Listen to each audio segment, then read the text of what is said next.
Good morning, friend. 4 o'clock in the morning, super dark outside. It is Thursday, 29 April 2021. This is, we're going to do another Wyoming Tapes episode today. Just trying to get all these out to you by the end of the month, first part of next month. May is going to be the best, coolest month of the podcast ever. Got some great stuff coming at you in May. You're not even going to believe it. Got some guests, got some new features. It's going to be really fun. April has been the best month of the podcast by far, downloads wise. We are certainly going to cross 15,000, have an outside shot at 20,000 downloads for the month. That I just can't tell you how much we appreciate the support. But today, this is an old episode from 2018 that was called Relationship Brain Surgery. And it's about the idea, the power of the ascription prescription. When you ascribe to someone qualities that are true of them, it does something magic in you for the power of your relationship. I think this is a very important idea to bring back to you today, and I hope you enjoy it. We are going to learn some Relationship Brain Surgery Part 1, and we're going to start today. Hey, I'm so glad to have you listening. I'm Dr. Lee Warren. I live in Nebraska in the United States of America with my incredible wife, Lisa Warren, and the super pups, Harvey and Lewis. I'm a neurosurgeon and an author, and I'm here to help you harness neuroscience, the power of your brain, faith, the power of your spirit, and good old common sense to help you lead a healthier, better, happier life. Listen, friend, you can't change your life until you change your mind, and I'm here to help you learn the art of self-brain surgery. To get that done, you can get the show notes and more on my website at wleewarrenmd.com. And if you like the show, please subscribe so you never miss an episode. Tell your friends about it, and if you tell 2 or 3 friends and share it all over the world, how much farther can this positive message go? I'm Dr. Lee Warren. We're here to help you change your mind so you can change your life. Let's get after it. Hey friend, I'm glad you're here. We've just returned from San Antonio, where last week we had my mother-in-law's funeral. Patty McDonald was an amazing lady, and she was my friend before I ever even knew Lisa or that I was going to fall in love with her. Patty, I know you're in heaven, and you've got much better things to do than listen to my podcast, but if you are listening, please know, Mom, how much I love you and how much better you made my life, all of our lives. You touched the world, you looked and acted like Jesus, and you made us all better, and we love you. Listen, my friend, when you lose someone, you naturally spend some time thinking of their life and the history of your relationship. And since we lost Patty last week, I've been remembering all the time we spent together and all the things I loved about her. But I've also had some regrets, opportunities I missed, moments I could have made her smile or helped her more, things I left on the field. Our relationships have arguably the biggest impact on the quality and course of our lives compared to any other aspect. Think about it. We choose a lot about where we live, what we do, how we spend our time, how we earn our living, how we dress, how we worship, pretty much everything based on the relationships we're in. And since our relationships are so important in us being able to have a happy, healthy, productive, and successful life, it's crucial that we learn to have the best relationships we can have, right? Look, nothing important in life is easy, and one of the things I get the most email about goes something like this. Please pray for my marriage. Please pray for my relationship at work. I'm struggling with my boss, etc. Relationships that are worthwhile, my friend, take some work. They take time. They take energy. But most of all, nearly everything our instincts and guts tell us and the culture in which we live tells us to strive for in relationships is based on what we think will make us happy. And I'm here to tell you that the secret to successful relationships is something entirely different. And that's what we're after today. Hey, you can't change your life until you change your mind. And sometimes changing how we think about things is hard.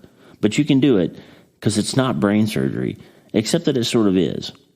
You can have happy, thriving, meaningful relationships in every aspect of your life. Relationship brain surgery can turn struggles into successes and improve every relationship in your life. Are you ready to stop leaving big relationship wins on the field, to be able to look back when you lose someone and know that you made the most of your time with them? Then it's time to change your mind about relationships. It's time for some relationship brain surgery, and it's time to start today.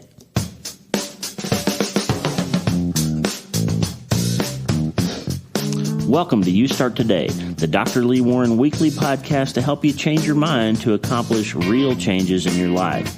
If you're ready to become healthier, feel better, and be happier in your mind, body, spirit, work, and relationships. Keep coming back for my best prescriptions every week, and every day, start today. I'm Dr. Lee Warren, a brain surgeon / writer who knows that life is harder than brain surgery. I've been on the ropes, but I've learned the secrets of not just surviving the war of life, but how to thrive too. And you can as well, but you have to start today. And I know you can, because it's not brain surgery. This is episode 68, Relationship Brain Surgery. You can get the show notes and more on my website at wleewarrenmd.com/068. Listen, you can't change your life until you change your mind. Sometimes you need a brain surgeon to help you do that. So let's go.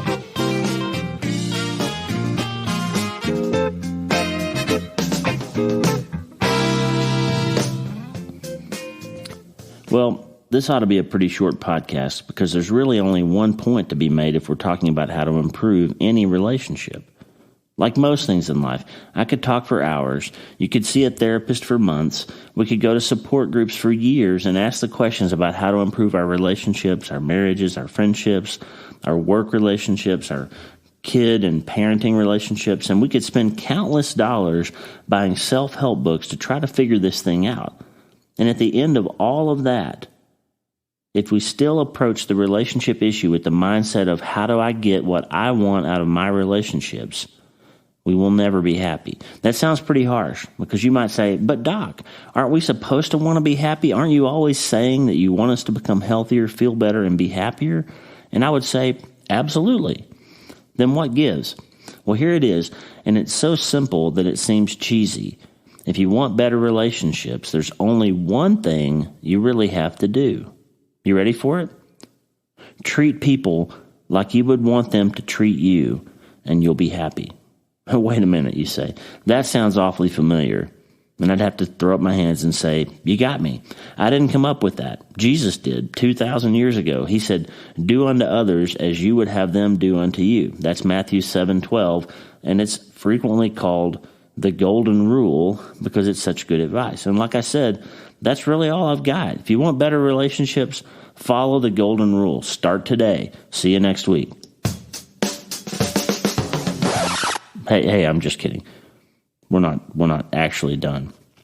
But really, if all of us did that, if we all looked out for the best interest of the other person, if we all treated other people like we wanted them to treat us, can't you see that would produce improvements in every single relationship?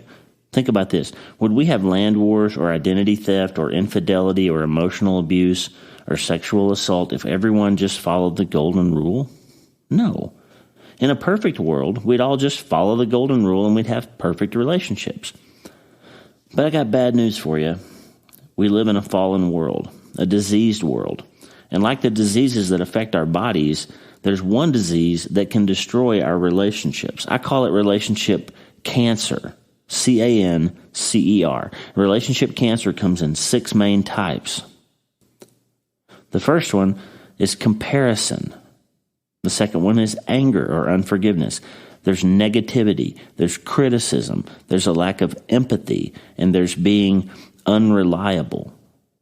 Those are the 6 aspects of relationship cancer: comparison, anger or unforgiveness, negativity, criticism, lack of empathy, and being unreliable. In any relationship, comparisons can destroy intimacy and closeness. They breed jealousy and envy. They create strife. You can't be close to someone if you're always trying to compete with them, if you're wishing you were promoted first, made more money, or you're self-conscious about your performance relative to theirs. If you're comparing yourself to others, you'll never be happy. You'll never be able to look out for their best interests and try to improve the relationship if you're constantly wondering why you can't get ahead of them. You need to change your mind about this aspect of relationship cancer and apply some golden rule medicine to it, some brain surgery. If you approached every relationship in your life with the perspective of wishing the best for the other person, pulling for their success, doing what you could to help them, it would naturally lead to them doing the same for you, right? Of course, there will always be people who will exploit this and they will take advantage of you. It's just a fact. But I promise, if you avoid comparisons and genuinely do what you can to promote the other person's success, you will be happier and your relationships will improve. The second one, anger or unforgiveness. These are malignant cancer types that will infiltrate your heart and ruin your relationships. If you're harboring something and holding on to it, it will fester like a boil, it will grow like a tumor, and ultimately it will kill the relationship, or at least limit and hamper it from being what it could be. The question to ask yourself if you're holding on to anger is this: if the other person in the relationship was angry with you, would you want them to forgive you? The brain surgery that you need when there's unforgiveness or anger is all about changing your mind to the other person's point of view. Look at it like this. We all make mistakes. We all screw up. We all offend each other. But it's so easy to only look at relationships from our perspective. And anger is a type of relationship cancer that's so easy to cure, but you have to change your mind. Negativity is possibly the most deadly form of relationship cancer because it actually hurts your brain. When you look at the other person in your relationship with a negative eye, it colors and clouds your thoughts, and soon you can't see anything good about them, even when they're trying to make it better. Have you ever done this? You have some sort of beef or conflict with the other person, and when you get in the car to drive to work or drive to go wherever you're going, during the entire drive, you rehearse all the things you want to say to that person the next time you have a chance. I'm going to tell her what I really think, and you're not going to get another chance to treat me that way. No, sir, I'm not going to take that anymore from you. And boy, you're going to regret ever overlooking me. And I tell you what, mister, honestly, have you ever done that? You rehearse the conflict, the potential conflict, the things you want to say, the ways that you wish to slice them and dice them with your words during the whole time you're in the car. Well, let me tell you something. When you do this, you're creating a toxic stew of harmful neurochemicals in your brain, and it literally makes you depressed and less likely to hear or see anything good in any part of your day. That's truth. It's a neuroscience fact that when you think negatively, your brain expects everything to be bad, including your relationships. If you expect your husband to let you down, if you anticipate your wife not being nice to you, then every time, even when they're trying to make it better, you'll miss their attempts and you'll only see their shortcomings. Here's the brain surgery.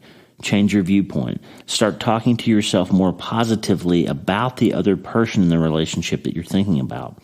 Instead of using the drive time to plan all the snappy things you'll say to them, maybe use it instead to pray for wisdom, or think of one nice thing you could say to them to try to break the ice or change the course of the way things have been going.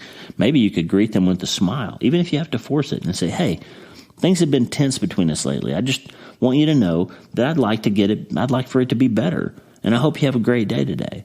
Would that shake things up? If it's your spouse, what if you said, honey, things have felt hard lately. I'm sorry for my part of that, and I value our relationship more than I value winning this argument. Can you forgive me? That, my friend, would reorient your mindset in a critical way, and that it would make you realize that you have the power to change the relationship, but it has to start with you. Criticism is another symptom of relationship cancer, and it's linked to negativity. If you're constantly pointing out the faults, the mistakes, and the issues the other person has, then they don't feel valued or loved, and they'll almost certainly reciprocate by doing the same to you. This is a harmful and repetitive cycle that will kill intimacy and destroy your relationship over time.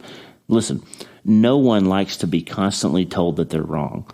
Nobody likes to have all their mistakes rubbed in their face all the time, or be teased endlessly about their appearance, their behavior, or especially about things they can't control. Dads especially, listen carefully here, because a lot of men think that they're making their kids tougher by giving them a hard time all the time. But what you're really doing is making your kid or your wife or your coworker or your friend self-conscious. You're hurting their self-esteem and their sense of value. You want better relationships? Become a person who gives compliments, a noticer of the good things. Become a person who points out how special someone is. Use your humor to lift people's spirits, not to crush them.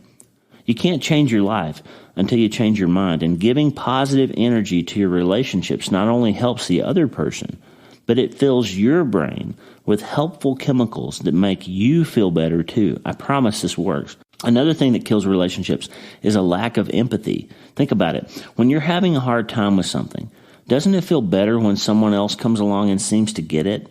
To understand and try to see what's hurting you from your point of view, not to feel sorry for you, but to be in it with you. That's empathy. And in a relationship, trying to see the situation from the other person's eyes is super important. I have a hard time with this. Lisa's been so patient with me over the years because I'm bent towards immediately trying to fix it or dispense advice or to tell her, hey, don't feel that way, because I want her to be happy. I don't want her to be hurt. And sometimes I can see the thing that's hurting her, and I can, in my mind, see that it's not that big of a deal. And so I try to fix it for her or tell her how to think about it.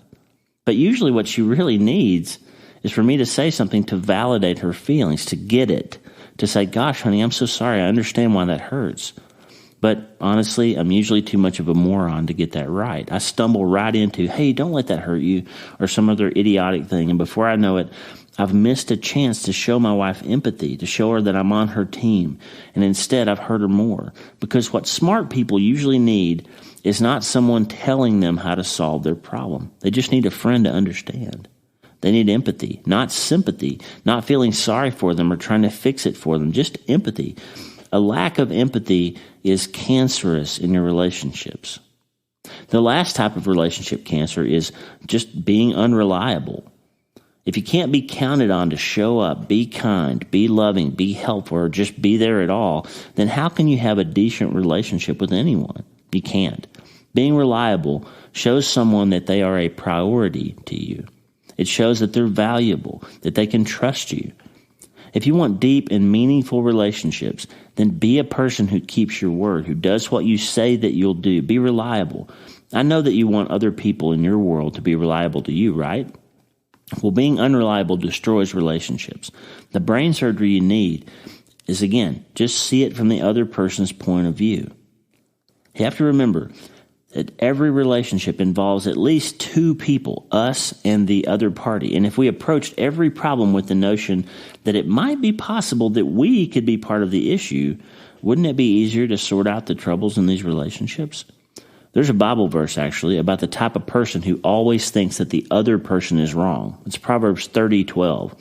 And I like in the Voice translation, it says it like this: there's a kind of man who is without fault in his own estimation, but has not been scrubbed clean of his own sordidness. Listen to that. There's a kind of man who is without fault in his own estimation. That type of person, my friend, is impossible to be in a healthy relationship with. And the problem is, it's often pointing right at us. We're the ones often who see a relationship and notice its issues and recognize in our own mind that the issue is all about the other person. Well, the fact is, I'm sorry to break this to you, but even you can be the cause of relationship problems. This Bible verse is one of the secrets to relationship success because it reminds us to remember that it takes two to tango, that there are always at least two people in every relationship, and that both parties always bring positives and negatives, and both parties bring issues and points of view, and both parties are liable to struggle with imperfections. Yes, my friend, even you can be at fault from time to time. I'm sorry to break it to you. But there's only one person you can really change, really control, really manage if you want to have better relationships. And that person, my friend, is you. Now we've covered the types of cancers that can destroy relationships. And let's talk for a minute about the cure. The cure to relationship cancer is love, L-O-V-E. Look out for the other person's best interest. Open up your mind to the possibility that you could be part of the problem and that you are part of the solution. Verbalize your feelings, but do it positively. Expect the best from your partner and give them your best effort. Love, L-O-V-E. Look out for the other person's best interest. Open up your mind to the possibility that, yes, you could be part of the problem and you will be part of the solution. Verbalize your feelings and try to frame that positively, and expect the best from your partner. Give them your best effort. Here's a neuroscience secret that will supercharge your relationships. For every negative encounter or thought you have about another person or relationship, it takes about 5 positive encounters or thoughts to overcome it. Let me say that again. From a neuroscience point of view, For every negative encounter or thought you have about another person or about a relationship, it takes about 5 positive encounters or thoughts to overcome it. The reason is that negative experiences are more hardwired. They're easier to get into permanent memory patterns, and that's for a good purpose. We're programmed, if we burn our hand on the stove when we're little, that needs to become a hardwired memory because we need to remember the things that hurt us. We don't want to have sit and ponder whether or not that fire will hurt us if we stick our hand in it. So you have neurochemical pathways in your brain that forge memories based on negative experiences, and that's a good thing for our survival. But it's a bad thing for our relationships, because I guarantee you right now, think of the most valuable relationship in your life. You can think of 2 or 3 times that person has let you down or hurt you in some way, right off the top of your head. Like immediately, you can see where you were standing. You can remember what they were wearing. You can remember the phrase that they used that hurt you. I've got some of those. So if you understand that's a neurochemical thing, that negative experiences are more powerfully written into your brain than positive ones, then you can overcome it by choosing to think about things positively on their behalf more frequently. So think about it this way. If you spend your drive to work telling yourself all the things you're mad about, or all the things you plan to blast someone with, or that you don't like about the other person, it will take you about 5 times as much positive thinking to undo those harmful synapses. And even though it's taken us 2,000 years to figure out this science, the Bible said it all along. You want to improve your relationship with God? Then use the 5-to-1 brain surgery shortcut, or what I call the ascription prescription. The Bible says this in 2 places, that we should ascribe to the Lord the good qualities He already has. Now, ascription means to ascribe something to someone, means to just assign to them a certain value. And in the sense of the Lord, like, we don't have to say that He's good in order to make Him good. He's already good. So it's not that us telling Him that He's good makes Him good. It's reminding us that He's good. When we ascribe to someone the qualities that they have, we're convincing ourselves about who they are. So here's 2 examples from Psalms. Psalms 29:2. Ascribe to the Lord the glory due His name. Psalm 96:7. Ascribe to the Lord glory and strength. Well, here's the thing. That prescription turns out to be very useful in all of our relationships. It works. I promise you it works. I spend a lot of time every day ascribing to myself who Lisa is, to remind myself what she means to me. Here's an example, and I do this frequently. Lisa is beautiful. She's so kind. She's smarter than other women. She's a lot smarter than I am. Lisa is graceful. She loves the Lord. She loves me. She would do anything for me. She's resourceful and forgiving. And wherever she is where the grass is greenest. When we have hard times, it's still better to be with Lisa than anywhere else on earth or with anyone else in the world. When we suffer losses, there is no one better than her to go through it with. She's proven that to me over and over. Even when we lost a child in the hardest imaginable circumstance, Lisa was there. She was rock solid. She was a superstar in terms of helping our family get through that. My wife is the best. She's amazing. She's beautiful. I do this every day. I don't do it in order to convince myself that she's good. I do it to remind my heart and my brain that even when we have a conflict, even when we have a problem, even if she were to let me down in some way, she is still good. The grass is still greenest with her. I ascribe to Lisa who she is and what she means to me all the time. You know why I do that? Not to make her feel better. I just tell her I love her every day. I do it so that in those moments when I'm having some sort of a hard time or we're having some sort of a conflict, I want there to be 5 or 10 or 20 or 50 or 100 or 1,000 more positive synapses in my brain about the importance and the value and the perpetuity and the depth of the relationship that I have with my wife than there are negative things. Because the negative things have more power. They automatically do. When you encounter a problem, when somebody says something mean to you, when they're not having their best day, those things get into your brain much more easily than the good things do. And so in order to overcome that, if you want a healthier and better relationship, Take it from me, your friend the brain surgeon. I will write you the prescription that I call the ascription prescription. Write that down. Ascribe to your spouse the glory and honor that is due their name. Ascribe to your boss the good things about working for them. Ascribe to your coworkers. Ascribe to your classmate. Ascribe to your sibling. Ascribe to your grandkids the things that are good about them that they deserve for you to think about instead of every little negative thing that you come across. It works. You want better relationships? Here's the secret. Avoid the cancers that we know can destroy them. Comparison, anger or unforgiveness, negativity, criticism, lack of empathy, and being unreliable. Just love them. Look out for their best interest. If we avoid these cancers, if we love people and follow that paradigm, and if we basically just follow the golden rule, do unto others as we would have them do unto us. If we use the ascription prescription, then I bet you this. I bet we could have meaningful, powerful relationships in all areas of our life.